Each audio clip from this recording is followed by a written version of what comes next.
दिवाली की वो खौफनाक रात। सब लोग ये तो जानते हैं कि दिवाली जगमगाती रोशनी और लाइट्स का त्योहार है, पर जो ज़्यादातर लोग नहीं जानते हैं वो ये है कि दिवाली की रात अमावस की रात होती है। और हर अमावस की रात काली शक्तियाँ सबसे ज़्यादा ताकतवर होती है। लेकिन 19 साल का सुमित इस बात से अनजान था। वो अपने दोस्त विजय के साथ दिवाली की रात सड़क पर घूम रहा था। तभी विजय की नज़र मंदिर के पीछे एक सुनसान से घर के पीछे गई। वहाँ एक सुंदर लड़की लाल साड़ी पहनी दिया जला रही थी। आप देख रहे हैं डीडी के दिल दहला देने वाली कहानियाँ। तो चलिए बढ़ते हैं आज की कहानी की ओर। लेकिन उससे पहले अगर आप चैनल पर नए हैं तो वीडियो को लाइक और चैनल को सब्सक्राइब जरूर कर ले। विजय सुमित को लेकर उस घर के पास चला गया। जैसे ही दोनों वहां पहुंचे उन्होंने देखा कि पूरा घर दियों से सजा हुआ था। उन्हें बालकनी में खड़ी वो सुंदर लड़की भी से नजर आई। उसने फिर वही मन लुभाने वाली मुस्कान देकर दोनों को अंदर बुलाने का इशारा किया। घर अंदर से भी उतना ही खूबसूरत सजा हुआ था जितना कि बाहर से। मेज पर खाने के लिए अलग अलग चीजें रखी हुई थी।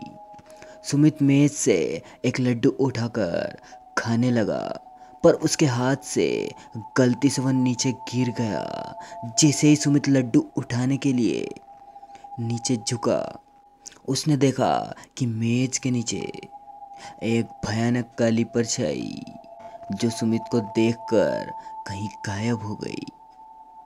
सुमित जैसे ही विजय को यह बताने उठा, उसने देखा कि विजय सीढ़ियों के ऊपर खींचा चला जा रहा था। सुमित अब बहुत घबराने लगा था। फिर अचानक घर में पायल की आवाज़ें आने लगी, जैसे कि कोई लड़की एक कमरे से दूसरे कमरे में जा रही हो। सुमित उस आवाज़ के पीछे पीछे सीढ़ियों से ऊपर चला गया, लेकिन ऊपर जाते ही उसे कमरे के अंदर पंखे से लटकी हुई एक लाश दिखी। सुमित उस लाश का चेहरा देखकर बुरी तरह कांपने लगा, क्योंकि वो किसी और की नहीं बल्कि विजय की लाश थी। सुमित डरते डरते पीछे मुड़ा तो उसके ठीक सामने वही सुंदर लड़की खड़ी थी और उसे देखकर मुस्कुरा रही थी।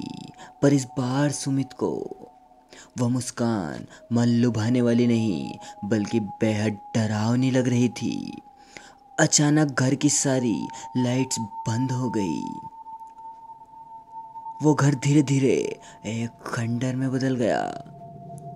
वो लड़की अब सुमित को देखकर मुस्कुरा रही थी। अचानक लाल साड़ी पहनी हुई उस लड़की के बाल सफ़ेद और लंबे होने लगे। आंखें एकदम से लाल पड़ गई और चेहरा एकदम से डरावना हो गया। सुमित उसे देखकर एकदम सुन्न पड़ गया। वो लड़की हाथ में चाकू लिए सुमित की तरफ बढ़ रही थी। सुमित ने किसी तरह अपना होश संभाला और बिना कुछ सोचे सीधा घर से बाहर की ओर भागा। लेकिन वो लड़की भी अब सुमित के पीछे पीछे भाग रही थी। वो लड़की सुमित को मारने के लिए अपना हाथ उसकी तरफ बढ़ाया, लेकिन सुमित तब तक घर के बाहर निकल गया था। उसने जल्दी से घर का दरवाजा बाहर से बंद कर दिया। वो लड़की उस दरवाजे को अंदर से बहुत ही तेज ठोक रही थी, लेकिन अचानक ठोकने की आवाज़ बंद हो गई और फिर सुमित को उस लड़की की चीखने की आवाज़ सुनाई देने लगी। वो लड़की जैसे उस घर के अंदर कैद हो गई हो। सुमित वहाँ से जल्दी से निकला और अपने घर जाकर चुपचाप से सो गया। अगली सुबह जब सुमित उठा तो उसकी माँ ने बताया कि उसका दोस्त विजय कल रात से लापता है। जब सुमित ने पूरा किस्सा अपनी माँ को बताया तो माँ ने उससे कहा कि कई साल पहले दिवाली की रात एक लड़की ने उस घर में आत्महत्या की थी। तब से उसकी आत्मा उसी घर में भटकती रहती है।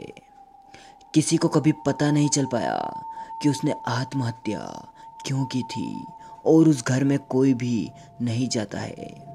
ये बात सुनकर सुमित पूरी तरह हिल गया।